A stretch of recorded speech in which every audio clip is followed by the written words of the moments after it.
Welcome to another week that promises to be highly questionable. That's Izzy Gutierrez. What do you like on the show today? I bet you thought we wouldn't be talking about Blake Bortles for a while. You were wrong. Yeah, so wrong. Dale, papi. Should Zaza Pachulia get a big suspension for injuring Russell Westbrook? This is a wonderful story. When you have your teammate, Kevin Durant, defending you by saying, hey, it's not that he's a dirty player, it's that he's clumsy, and that's the best defense you can summon for this, that's pretty good. Let's look at this. Russell Westbrook, the Warriors blew out the Thunder, and there's Zaza just falling on his legs. Zaza doesn't seem to care. Yeah, I mean, does that seem clumsy to you, Izzy? No, it seems like Nick Young's leg is pulling in the back of Zaza's knee, forcing him to fall down. There's no way he just fell down on top of Russell Westbrook. He clearly got pulled into that by Nick Young. And he could have braced himself elsewhere, like maybe on his knees or somewhere else, but he went forward onto the floor. Come on, Russell wasn't even looking at the play. Okay, Russell does not agree with Izzy, though. Russell doesn't want to be asked about this by stupid reporters. Listen. Did you see it? What it look like? What it look like? Did anybody touch him? Yes or no? I didn't see the replay yet. Oh, you didn't see it? But why you asking about something you didn't see? I just saw well, it live. Well, then, if you didn't see it, don't ask me a question. Don't ask me dumb questions, man. Obviously, it was intentional. So don't ask me, was it intentional? Nobody touched me, fell over my leg, tried to hurt me, you know. But, hey, that's how I go. Zaza's own teammate, Draymond Green, has kicked people in the groin multiple times and tried to explain that away as a natural basketball motion. But do we have people all around the league clamoring and saying he's a dirty player openly? I don't think so. I mean, what's more likely here, Dan? That he is kind of a klutz that barrels into these situations, these unfortunate situations, or he's such an elite athlete that he can put himself in all these positions and get away with this stuff without the league punishing him? I'm with Izzy on everything except for Draymond Green not being a dirty player. We all know Draymond Green's is dirty. They're competing for who's the dirtiest player on that team. Papi, do you think Zaza did that on purpose? Are you kidding me? Zaza plays with passion, a lot of intensity. You know, that's the way the guy plays. You know, every minute that he's on that court is important for him. And if Russell Westbrook blows his knee because the way Zaza plays, that's too bad for Russell. That's right. Oh, well. Oh, well. He plays with passion, intensity, and clumsiness, and it should be okay that he takes out superstars. Passion. Okay. Is LeBron being a crybaby, or is it being officiated unfairly? All right, before we get to talking about this, how about we play a clip from Papi talking about it before the show so we can just get his opinion out of the way real quick. Let's just look straight ahead as they play that. He's complaining. He said he drives to the basket and he doesn't get the call. So now he's going to get all the whistles in the next game. Every time he goes to the basket, they're going to whistle, you know, even before he does anything. You watch. That's happening. So before he does anything, before he even takes on the court, they're going to give him 4 free throws during the anthem? That's right, because he's shitless scared of LeBron. Who's scared of him? Who? Silver is the guy that calls his shot. Silver is scared of him? That's right. He tells the referee every time. If you think that he's going to the basket, just blow the whistle. Okay, thank you. Now for the math of this equation. Steph Curry is taking 6 free throws per game. LeBron James, spending more time in the paint than he ever has in his career, is also getting 6 free throws a game. Here, if they lost at home to the Spurs yesterday, is him complaining about it. I think we're at a point now where we protect the shooter more than the driver. I mean, there's no reason I should be going to the line 4 times in a game when I drive 100 times to the paint. I'm getting hit and slapped and grabbed and whatnot. So, but we protect the shooter. That's what it's turned into. You know, chicks dig the long ball, and that's what it's about.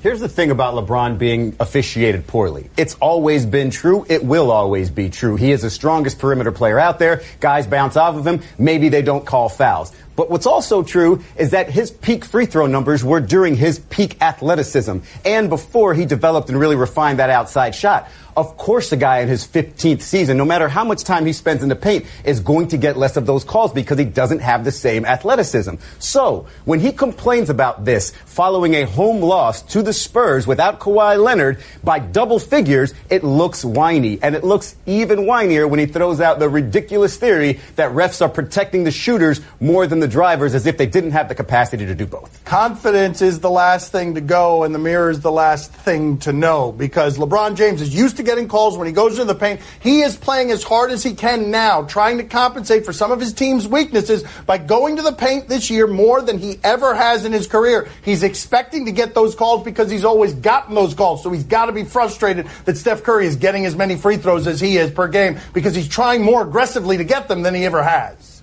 We know. That's right. I'm getting angry when I drive to the hole. We had already gotten my father's thoughts on the matter, but you have some bonus thoughts there. Just a summary. What do you make of Stan Van Gundy calling the NCAA one of the worst organizations in sports? Stan Van Gundy is always opinionated. He's been saying these kinds of things for the better part of a decade. Sometimes when he's working for the Pistons, we pay attention. Sometimes when he's just a media member or out of work, we don't pay attention at all. Today we've decided again to make it a news day about Stan Van Gundy because he called, among other things, by the way, he also said that America was racist, but he was talking about the NCAA and he said one of the worst organizations in sports. This is actually a dilution for him. He has said before that it is the worst organization anywhere in sports, and I don't know how it is that you can't agree with him. It's got to have one of the most unpopular ratings anywhere in sports. Yeah, even before this FBI investigation, was anybody going to disagree with him when he said it's one of the worst organizations in sports? It's not really saying much. That other comment, though, about the one and done being a racist rule, well, that's kind of interesting. I'm sure the antennas popped up in the NBA office because it's an NBA rule. It's not a college rule. But I get what he's saying about the perception across the country that kids playing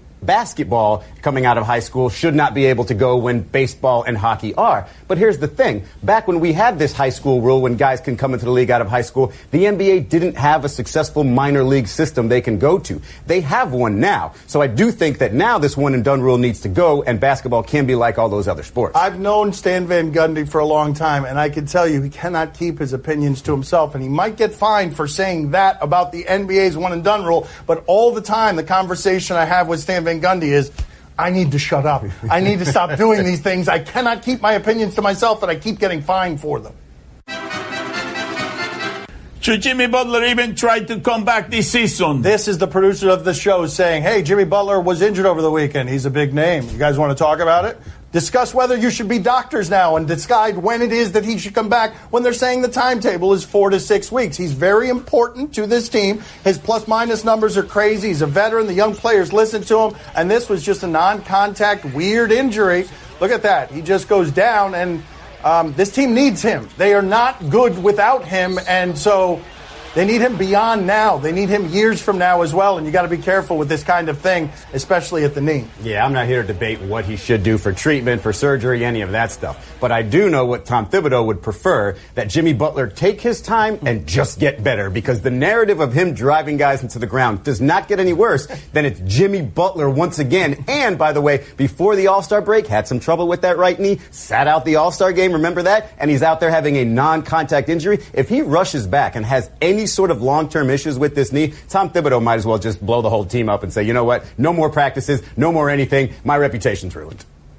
I think that the butcher is going to send Jimmy in, on crutches. Jimmy's going to be playing on crutches. He's going to tell Jimmy, you got an opportunity to block a lot of shots with those crutches. He's going to be a little bit slow on defense and getting back, And a little bit, that's right, on offense. But other than that, that's right. Yeah, when he gets there, he's going to be a monster, That's right. I mean, He's going to be a blocking machine. He is. 10-foot wingspan. That's wingspan, rim protector. I mean, he's going to be a monster defensively when he comes back on crutches.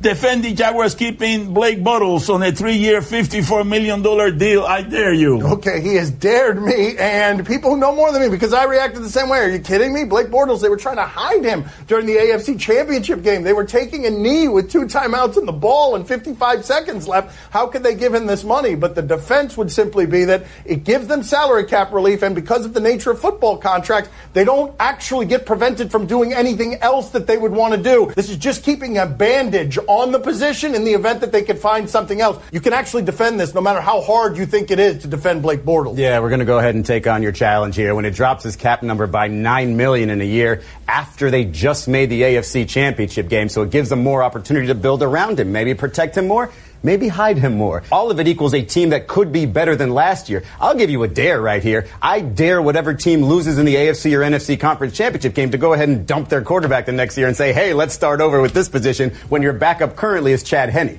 No, the Jaguars had to do something to keep him. This, making them more flexible next year, seems like the smartest option. If I were Kirk Cousins, though, this is exactly the team I would be looking at that I would want to join. They are a piece away. They've got $30 million in salary cap space. They don't need very much. If they could just get a little bit better than Blake Bortles, if Kirk Cousins thinks he's going to make the Jets better than Jacksonville in that conference, he's crazy. It's too much money for a little bit better, though.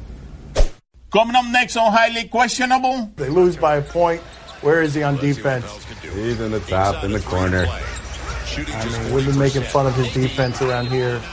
Oh, come on. My Son's TV show is brought to you by Burger King. Try the 2 for $6 sandwich deal now with the crispy chicken sandwich.